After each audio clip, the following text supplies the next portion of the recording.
Baik, Assalamualaikum warahmatullahi wabarakatuh.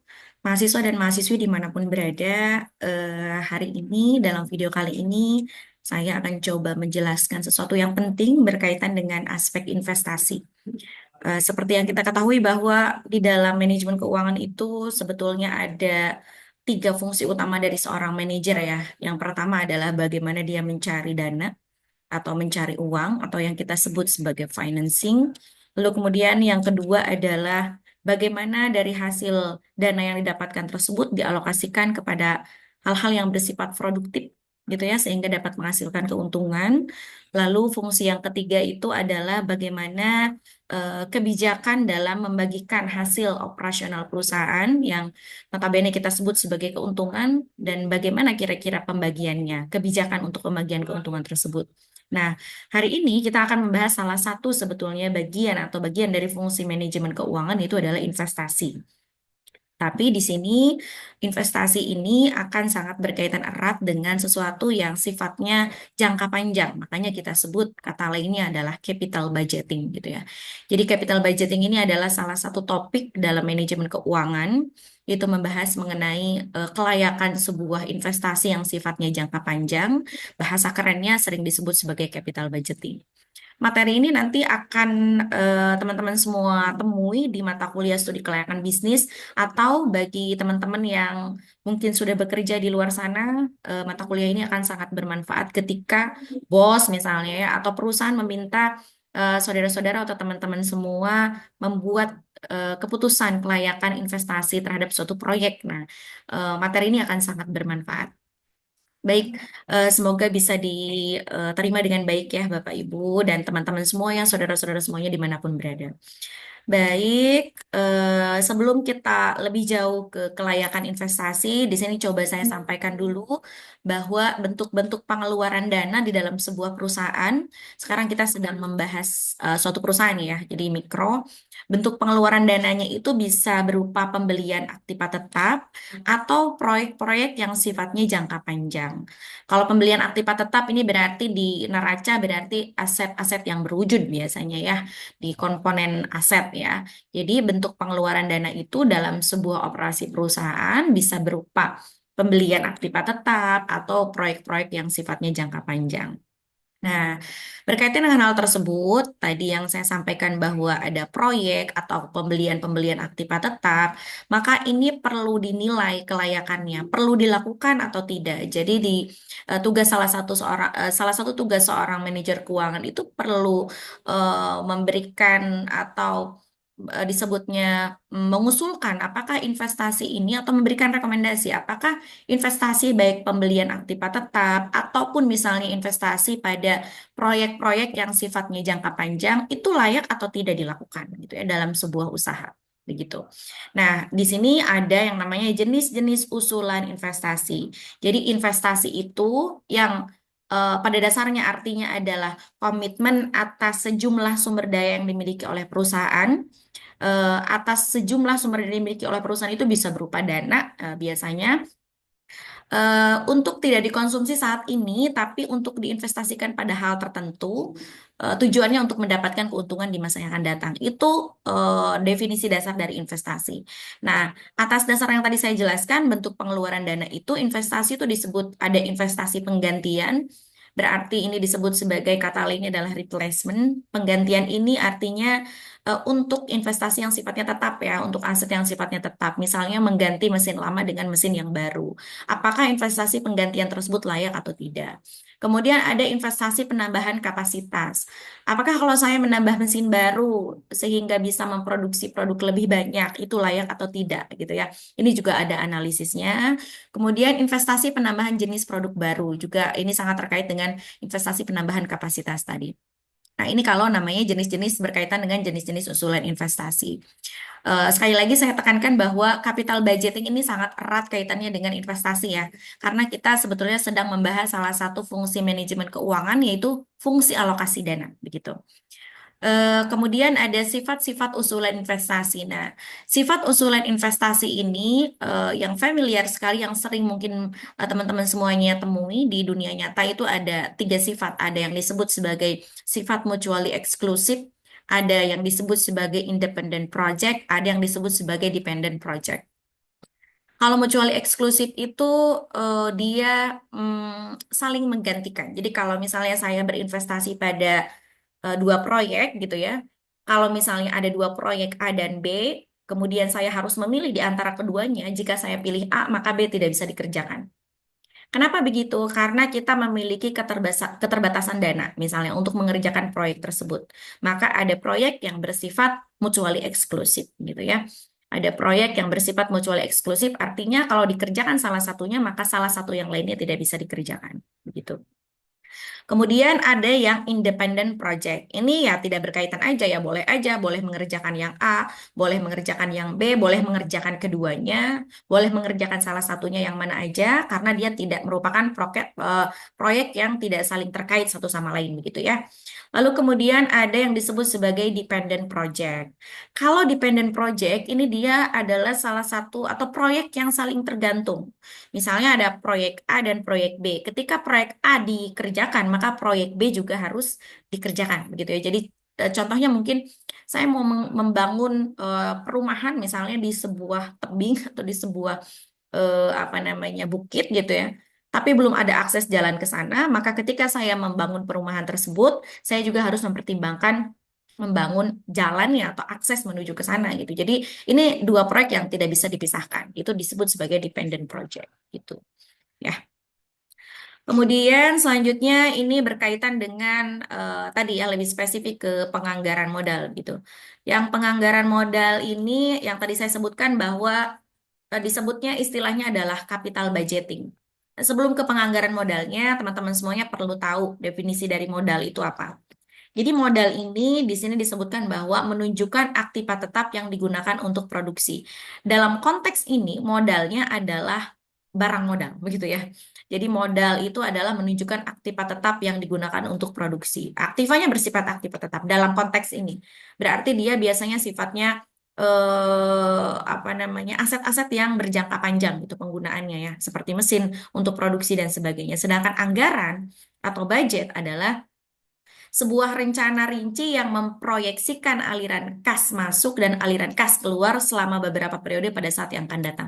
Jadi anggaran itu mencerminkan apa-apa saja yang nanti akan didapatkan, khususnya berkaitan dengan kas. Kas itu nanti diperolehnya dari mana aja, kemudian pengeluarannya untuk apa aja. Sebetulnya definisi dari anggaran itu seperti itu ya, rencana. Rencana yang dikuantifikasi biasanya dalam satuan mata uang.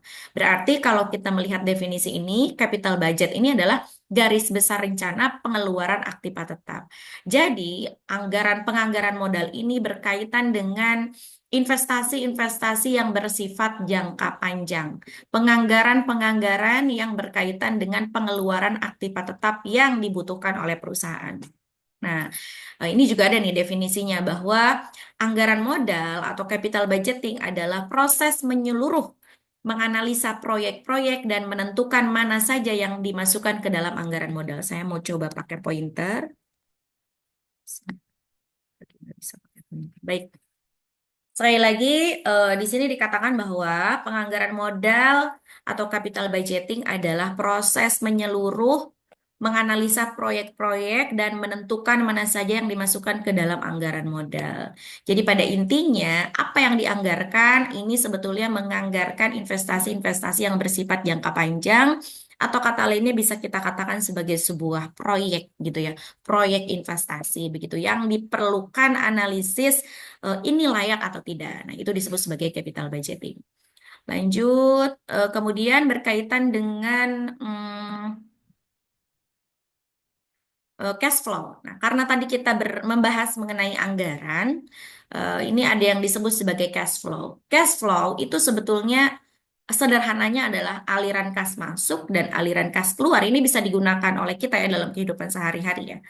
Jadi cash flow itu adalah aliran kas masuk dan aliran kas keluar, di mana dia sebetulnya kalau kita lihat penggolongannya itu ada tiga.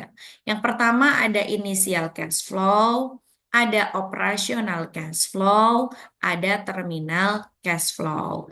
Nah, initial cash flow ini biasanya berhubungan dengan seluruh pengeluaran cash untuk investasi yang dikeluarkan di awal pendirian proyek, di tahun ke-0 gitu ya. Jadi, misalnya investasi untuk atau pengeluaran dana untuk membuat studi kelayakan bisnis ini masuknya di initial cash flow. Jadi, initial cash flow ini sekali lagi penekanannya adalah pada awal pendirian suatu proyek, apa saja yang dikeluarkan itu disebut sebagai initial cash flow.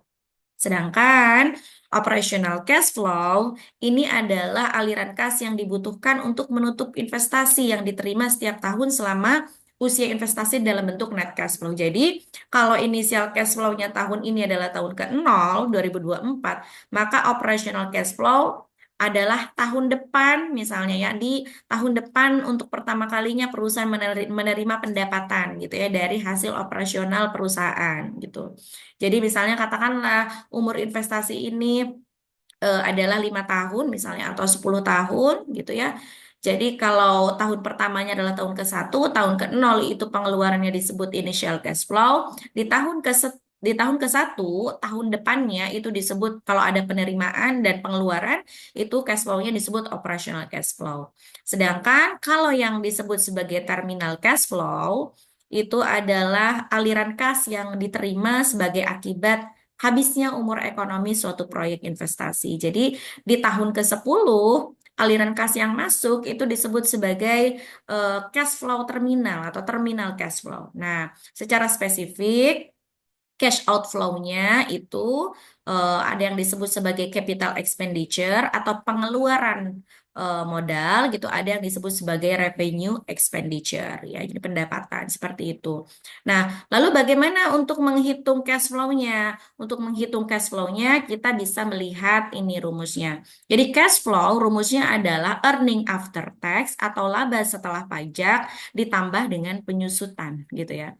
Kalau misalnya dia ada pajak, maka kalau misalnya dia ada bunga atau misalnya si perusahaan itu meminjam uang ke bank sebagai modal untuk operasional perusahaan, maka rumus cash flow akan ditambah bunga dikali 1 min pajak gitu ya. Jadi sebetulnya cash flow itu kadang suka berbeda dengan laporan laba rugi ya. Di laporan laba rugi depresiasi itu mengurangi. Di laporan laba rugi depresiasi itu mengurangi laba gitu ya. Tapi pada saat jadi earning after tax, kemudian kita mencari cash flow, depresiasi ditambahkan kembali. Kenapa begitu? Karena depresiasi atau uang penyusutan itu tidak benar-benar dikeluarkan, tapi hanya dicadangkan oleh perusahaan yang kalau habis umur ekonomisnya atau dia habis masa pakainya atau dia sudah rusak gitu ya, di habis umur ekonomisnya kita punya dana atau persiapan dana cadangan untuk membeli aset yang baru begitu ya. Itu berkaitan dengan depresiasi. Selanjutnya ini jadi untuk menilai layak atau tidaknya investasi perlu alat nggak perlu. Jadi di dalam penilaian kelayakan investasi yang dipelajari di manajemen keuangan itu ada macam-macam alatnya.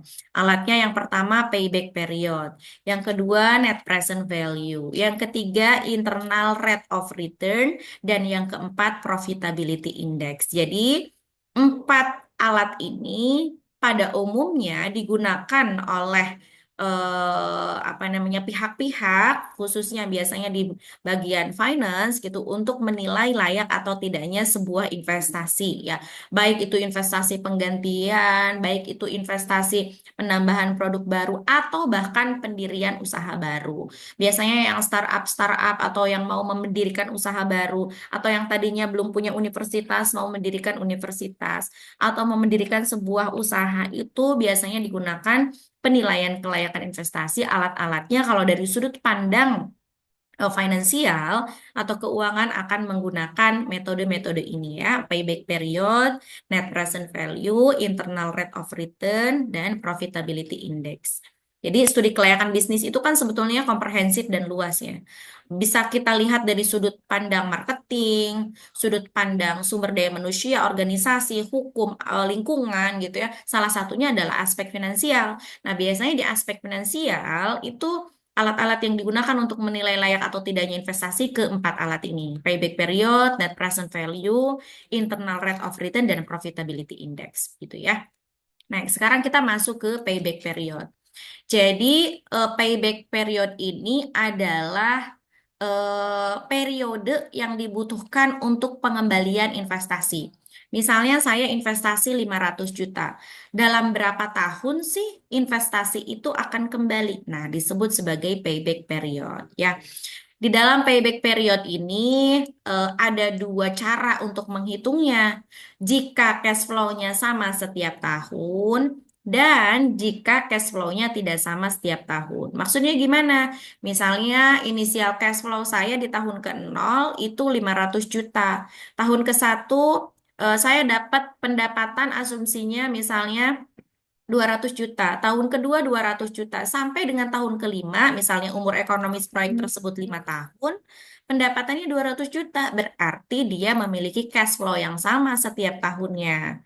Bagaimana cara menghitung payback periodnya? Ya tinggal cash flow yang tadi dibagi dengan payback period gitu ya. Eh, jika cash flow-nya sama setiap tahun, maksud saya ngitung payback periodnya adalah investasi yang tadi saya lakukan di awal, berapa di initial cash flow dibagi dengan cash flow. Nilai cash flow yang sama tadi tiap tahunnya. Misalnya 200 juta nih dari tahun ke-1 sampai dengan tahun ke-5. Berarti cash flow-nya 200 juta. Nanti kita akan lebih paham ketika kita mencoba untuk menjawab latihan soal ya, saudara semuanya. Kemudian ada lagi satu caranya kalau cash flow-nya tidak sama setiap tahun. Nah, caranya gimana? Payback period harus dicari dari tahun ke tahun. Ada metodenya, ya. Di sini dikatakan bahwa jika payback period suatu investasi kurang dari payback period yang disyaratkan, maka usulan investasi layak diterima, ya. Jadi, maksudnya gimana? Kan tadi payback period itu adalah salah satu alat yang digunakan untuk menilai layak atau tidaknya investasi. Bagaimana cara menilai layak atau tidaknya investasi tersebut dengan cara membandingkan misalnya umur ekonomisnya 5 tahun. Saya nih kayaknya waktu pengembalian investasinya targetnya 3 tahun. Ketika hasil payback periodnya 4 tahun maka tidak layak karena melebihi target yang sudah ditentukan ya di dalam hasil penghitungan payback period. Tapi kalau ternyata hasil penghitungan payback periodnya 2 tahun dan target pengembalian investasi kita misalnya dalam waktu 3 tahun, maka investasi tersebut layak. Begitu ya. Kelemahannya payback period ini dia belum menggunakan unsur time value of money. Jadi di sini belum menggunakan unsur time value of money. Si cash flow yang diterima di masa-masa yang akan datang di dalam payback period tidak dikalikan dengan tingkat suku bunga yang berlaku saat ini. Padahal eh, yang namanya uang, nilai uang sekarang dengan nilai uang di masa yang akan datang itu berbeda. Jadi tidak bisa sebetulnya menyandingkan langsung antara investasi atau nilai investasi saat ini dengan nilai cash flow yang terjadi di masa yang akan datang. Ya, jadi memang kelemahan dari payback period belum mempertimbangkan unsur time value of money atau nilai waktu uang ya. Selanjutnya, ini ada NPV ini. Ini betul-betul apa namanya terkenal ya atau populer nih. NPV adalah salah satu alat penilaian kelayakan investasi yang banyak sekali digunakan oleh para praktisi di dunia nyata ya.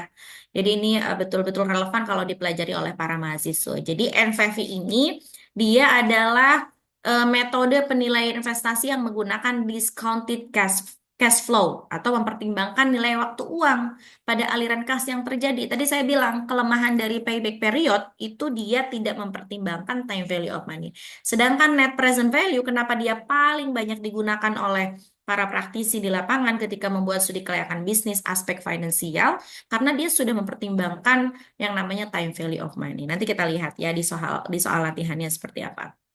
Nah, rumus net present value kalau saudara-saudara dan teman-teman lihat mungkin agak memusingkan ya kalau kita lihat notasi-notasi seperti ini. Tapi kita lihat nanti pada saat latihan soal coba akan saya jelaskan ya contoh soalnya ya.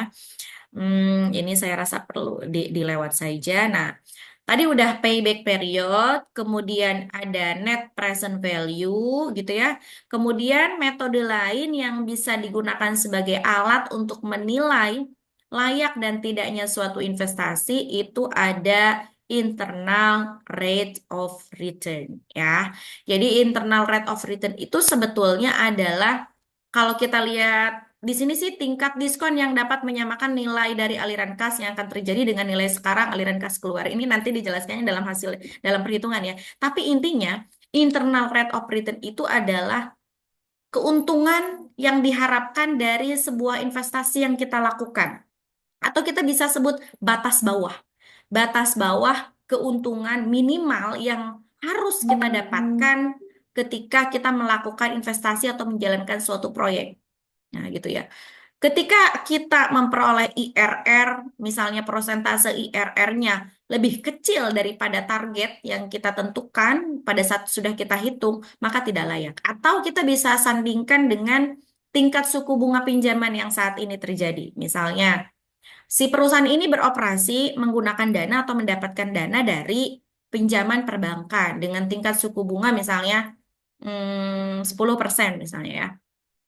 Kemudian kita menghitung IRR kita hasilnya 15%. Artinya keuntungan yang diharapkan atau keuntungan yang terjadi dari investasi yang kita lakukan batas bawahnya adalah 15%, minimal 15%.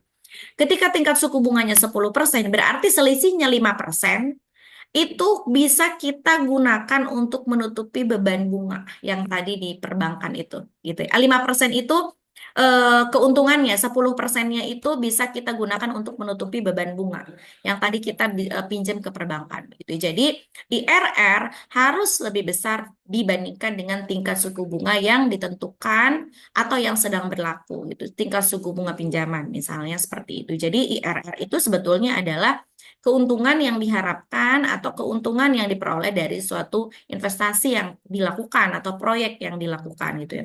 Proyek yang dijalankan gitu. Itu IRR.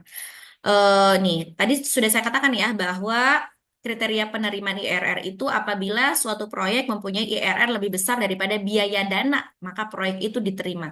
Biaya dana ini adalah sebagai salah satu contohnya adalah bunga. Misalnya ketika kita mendapatkan pinjaman dari bank, maka biaya dananya adalah bunga. IRR harus lebih besar daripada bunga, gitu ya. Kalau misalnya apa namanya IRR-nya lebih besar gitu daripada biaya dana, berarti proyeknya menguntungkan karena ada kelebihan dana bagi shareholder setelah dana yang dihasilkan proyek digunakan untuk membayar modal. Jadi kalau tingkat bunganya 10%, keuntungan kita 15%, berarti 10%-nya buat tutupin bunga, 5%-nya adalah keuntungan bagi pemegang saham atau pemilik gitu ya. Seperti itu adalah IRR. Nah, ini ada perbandingan metode NVV dan IRR nih, ya. Apabila ada satu proyek yang independen gitu, maka NVV-nya maka NVV dan IR akan selalu memberikan rekomendasi yang sama untuk menerima atau menolak usulan proyek tersebut. Jadi kalau proyeknya tidak saling berkaitan, biasanya NPP dan IRR dia akan memberikan rekomendasi yang sama untuk menerima suatu proyek gitu ya. Tapi apabila ada proyek-proyek yang sifatnya mutually eksklusif yang tadi saya jelaskan dia saling menggantikan, maka NPV dan IRR tidak selalu memberikan rekomendasi yang sama. Kenapa? Karena ukuran proyeknya berbeda, yang satu lebih besar daripada yang lain. Perbedaan waktu juga, karena waktu dari aliran kas dari dua proyek berbeda. Satu proyek aliran kasnya terjadi pada tahun-tahun awal ya, sementara yang proyek yang lainnya aliran kasnya terjadi pada tahun-tahun akhir. Bisa jadi seperti itu ya. Intinya untuk proyek-proyek yang sifatnya mutually eksklusif, pilihlah proyek dengan NPV yang paling besar gitu ya. Jadi intinya pilihlah dengan NPV yang paling besar. Biasanya dilihatnya dari net present value ya. Nah, kemudian satu lagi adalah profitability index. Sebetulnya profitability index ini lanjutan dari NPV ya. Karena rumus dari profitability index adalah total present value yang sudah kita hitung menggunakan NPV itu dibagi dengan investasi. Kalau nilainya lebih dari satu, maka dia layak. Kalau nilainya kurang dari satu, maka dia tidak layak. Kenapa begitu? Kalau misalnya TVV-nya itu positif, itu kan kalau misalnya NPV-nya itu positif, itu kan proyek investasi layak ya. Artinya kalau dia NPV-nya positif, maka ketika TVV dibagi investasi akan menghasilkan nilai lebih dari satu. gitu. Kalau misalnya TVV, kalau misalnya NVV-nya negatif, NVV itu dia negatif, maka akan menghasilkan PI kurang dari satu. Itu sudah dapat dipastikan seperti itu, gitu ya. Nanti kita bisa lihat nih di contoh latihan soalnya. Nah, sekarang kita mulai ke contoh latihan soalnya ya. Saya coba share screen. Semoga ini bisa terlihat ya. Saya stop share dulu.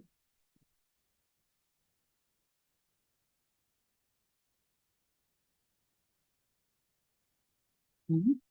Saya coba share screen, entire screen. Baik. Jadi ini adalah jawaban dari latihan soal yang ada di dalam PowerPoint ya. Hmm,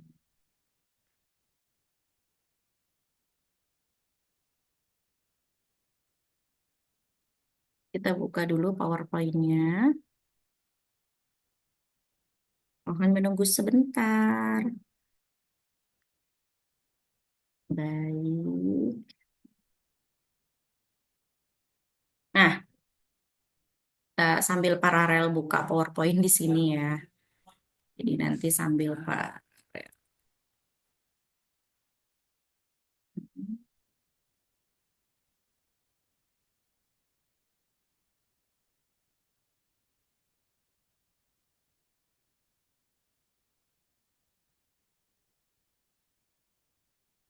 Saya bukakan dulu soalnya. Mohon menunggu.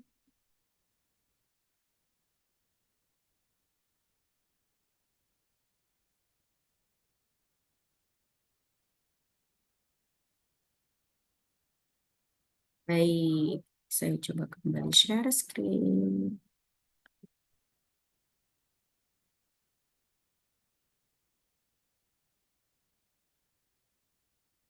Tara. Jadi soalnya yang tadi tuh ini ya. Saya nggak slideshow dulu.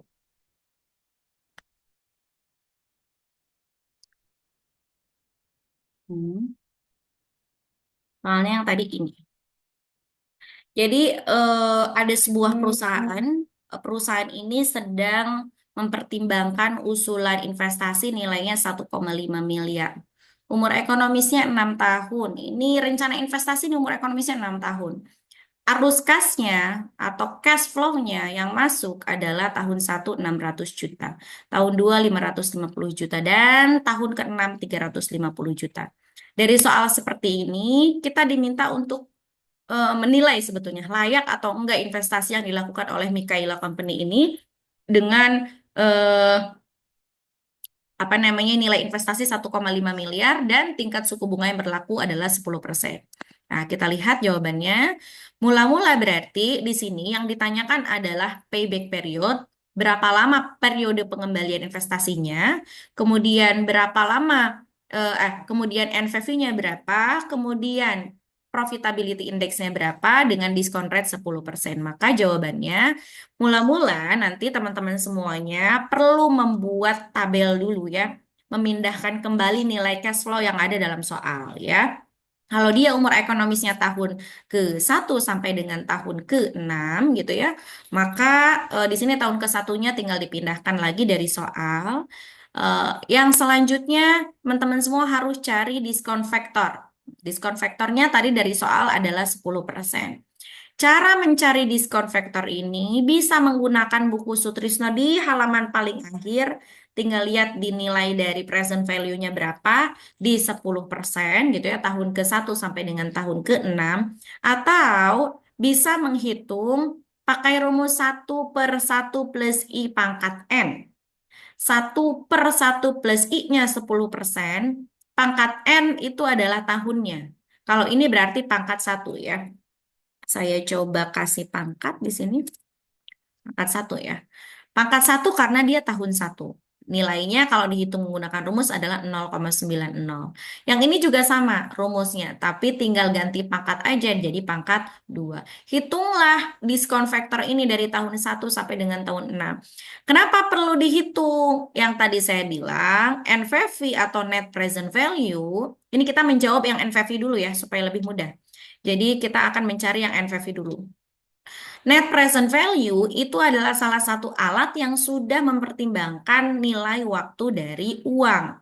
Kalau nilai waktu dari uang itu sudah dipertimbangkan, salah satu caranya adalah mengalihkan nilai-nilai cash flow ini dengan tingkat suku bunga yang berlaku saat itu, gitu ya. Jadi kita harus tidak bisa menyandingkan nilai-nilai masa depan ini langsung disandingkan dengan nilai investasi yang nilainya 1 miliar. Karena yang 1 miliar ini inisial cash flow terjadinya sekarang, sedangkan pendapatan-pendapatan ini terjadinya di masa yang akan datang. Tidak bisa langsung kita sandingkan. Maka kita harus mengalihkannya dengan tingkat suku bunga yang berlaku saat itu. Karena ada apa? Karena ada inflasi dan sebagainya gitu ya. Jadi tidak bisa kita samakan nilai uang saat ini dengan nilai-nilai masa yang akan datang. Maka harus dikalikan dulu dengan apa namanya diskon faktor. Jadi kalau misalnya saat ini nilai 600 juta itu kita nilai sebagai 600 juta rupiah, mungkin 1 tahun yang akan datang tuh nilainya cuma 545 juta 400. Yang 550 juta, kita mengiranya itu sekarang dari sudut pandang saat ini 550 juta, mungkin 2 tahun yang akan datang itu nilainya hanya 454 juta gitu ya. Nah, kemudian ini dicari semuanya dengan cara mengalihkan antara cash flow yang sudah kita pindahkan dari soal, kemudian kita kalikan dengan diskon faktornya, masing-masing hasilnya perkaliannya seperti ini, lalu dijumlahkan. Ini disebut sebagai total nilai sekarang dari cash flow yang diterima di masa yang akan datang, ya. Nilai sekarang dari cash flow yang diterima di masa yang akan datang, atau kita sebut sebagai total present value. Nah, lalu NPV dulu deh. Nah, NPV adalah salah satu alat investasi, alat penilai kelayakan investasi yang digunakan untuk mengukur layak tidaknya suatu investasi. Bisa kita lakukan dengan cara total present value yang sudah kita hitung ini dikurangi dengan nilai investasi atau disandingkan dengan nilai investasi yang terjadi tahun ke-0. Kalau dia hasilnya positif, maka investasi itu layak. Kalau dia hasilnya negatif, maka investasi tidak layak. Kenapa? Pendapatan-pendapatan yang terjadi di masa yang akan datang harus bisa menutupi nilai investasi yang dilakukan di tahun ke-0, barulah untung. Tapi syaratnya harus mengalihkan dulu dengan diskon faktor, supaya kita tidak salah memperkirakan. Ya, kita mengira 600 juta, padahal masa yang akan datang 545 juta 400 gitu ya. Nah, kalau payback period, karena dia cash flow-nya tidak sama dari tahun ke tahun, maka cara menghitungnya harus melihat seharus dengan cara seperti ini, ya. 1.500.000 dikurangi cash flow tahun pertama masih bisa dikurangi nilainya 900 juta. Kemudian dikali dengan cash flow tak dikurangi dengan cash flow tahun kedua 550 juta, hasilnya 350 juta. Nah, berarti yang masih bisa dikurangi itu adalah 1 tahun, 2 tahun. Karena kalau yang tahun cash flow tahun kedua ini 350 juta dikurangi dengan cash flow tahun ketiga sudah tidak bisa dikurangi yang 500 juta. Maka bagaimana cara menghitung payback periodnya 2 tahun? Karena dia 2 kali bisa dikuranginya nih, ditambahkan dengan 350 juta dibagi nilai yang tadi terakhir tidak bisa kita kurangkan sebagai cash flow dikali 1 tahun. Hasilnya 2,7 tahun. Artinya apa? Artinya eh, ini akan tergantung pada standar yang ditetapkan oleh perusahaan. Kalau target pengembalian investasi saya 3 tahun, maka ini berarti layak karena kurang dari standar yang telah saya tetapkan, gitu ya. Tapi ingat, yang payback period ini belum mempertimbangkan unsur time value of money sehingga sangat tidak akurat nih, begitu ya. Kalau NPV tadi sudah layak. Sekarang kita hitung profitability index-nya. Kalau yang tadi NPV adalah TVV dikurangi investasi, kalau profitability index itu adalah TVV dibagi investasi. Logikanya kalau dia hasilnya positif, maka udah pasti PI juga akan lebih dari 1 gitu ya. Karena kenapa? Karena nilai TVV-nya akan lebih besar daripada investasi. Kalau nilai TVV-nya lebih kecil daripada investasi, maka hasilnya pasti 0, sehingga efeknya nanti ke rekomendasi kita menjadi tidak layak gitu ya. Seperti itu. Nah, kemudian untuk yang soal berikutnya, ini juga masih sama ya. Jadi saya tidak akan bahas lagi untuk yang ini. Nah, ini nomor 3 nih, kalau yang ada di PPT, yang ada di PPT, nomor 2 sih kurang lebih sama, bedanya hanya cash flow-nya dari tahun ke tahun sama, 500 juta. Ya, menghitung diskon rate-nya bisa menggunakan present value annuity atau bisa melihat tabel yang ada di buku Sutrisno paling belakang. Sedangkan yang nomor 3, ini yang diketahuinya bukan cash flow, tapi yang diketahuinya adalah penjualan. Gimana kalau misalnya yang diketahuinya adalah penjualan? Maka harus cari cash flow. Cara mencari cash flow rumusnya adalah EAT ditambah dengan penyusutan. Masalahnya kita belum punya EAT, maka kita harus bikin dulu laporan laba rugi dari masing-masing tahun umur ekonomi si proyek tersebut. Kita lihat ya. Kita lihat. Jadi di sini PT Samudra Jaya, dia punya proyek investasi rencananya 1 miliar. Rencananya 1 miliar proyek investasinya. Dana tersebut 250 jutanya modal kerja, sisanya modal tetap dengan nilai residu 150 juta. Umur ekonomis proyeknya 4 tahun. Intinya dari informasi ini kita diminta untuk menilai layak atau tidaknya investasi menggunakan 3 cara, PP, NPP, dan PI gitu ya. IRR nanti akan saya jelaskan di video lebih lanjut ya. Oke, kita lihat di sini. Kita akan mulai dari menghitung earning after tax dari masing-masing proyek. Saya nggak perlu jelaskan detail lagi ya, karena laporan laba rugi udah dipelajari di semester-semester dasar biasanya ya. Laporan laba rugi nih. Ini dimulai dari data penjualan, kita pindahkan ke sini yang ada dari soal tadi. Ya, di soal data penjualannya tahun ke-1 sampai dengan tahun ke-4, 430, 400, 520, 630. Ya, ini adalah data penjualan. Lalu kemudian setelah itu biaya variabelnya dari soal tadi berapa? Biaya variabelnya 40%, biaya tetap tunainya selain biaya penyusutan 25 juta, pajak yang diperhitungkan 30%, dan informasi-informasi lainnya kita gunakan untuk mengisi kolom-kolom ini. Biaya variabel tadi berapa persen dari penjualan kita masukkan ke sini. Set, ya. Biaya tetap non penyusutan informasinya 25 juta kita simpan di sini. Biaya tetap penyusutan 150 juta kita simpan di sini ya. Total biayanya kita jumlahkan nih. Biaya ini berarti ini ya. Nah, total biaya. Ini adalah total biaya. Nah, ini adalah penjualan. Nanti penjualan dikurangi total biaya jadi laba sebelum pajak ya. Laba sebelum pajak dikali 30% sama dengan 24.900.000. Dapatlah earning after tax. Rumus cash flow adalah EAT ditambah penyusutan ya. Penyusutan tadi informasinya udah ada di soal.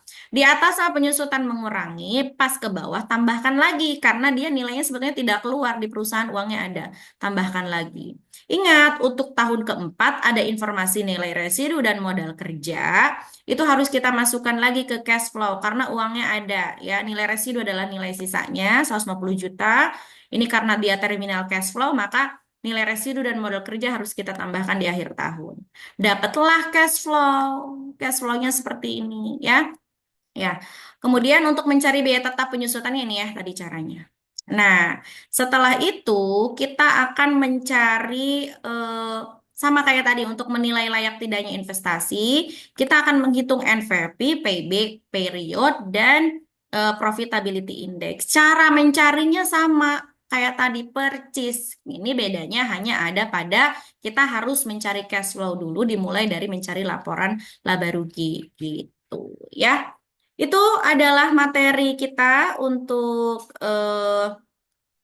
materi penilaian kelayakan investasi. Nah, jadi untuk slide-slide berikutnya, hmm, untuk alat-alat yang berikutnya penilaian kelayakan investasi berupa internal rate of return akan coba saya jelaskan di video selanjutnya ya, teman-teman semuanya. Terima kasih, semoga bermanfaat mengenai alat penilaian kelayakan investasi yang dalam dunia nyata bisa digunakan untuk berbagai hal ya, terutama di studi kelayakan bisnis sudut pandang financial management. Tapi kalau di studi kelayakan bisnis biasanya ada cara yang lebih simpel lagi. Biasanya ada sudut pandang yang sedikit berbeda. Nanti coba saya buatkan lagi video dari sudut pandang studi kelayakan bisnis ya. Kalau ini dari sudut pandang financial management. Terima kasih atas partisipasinya dalam menyimak video ini. Assalamualaikum warahmatullahi wabarakatuh.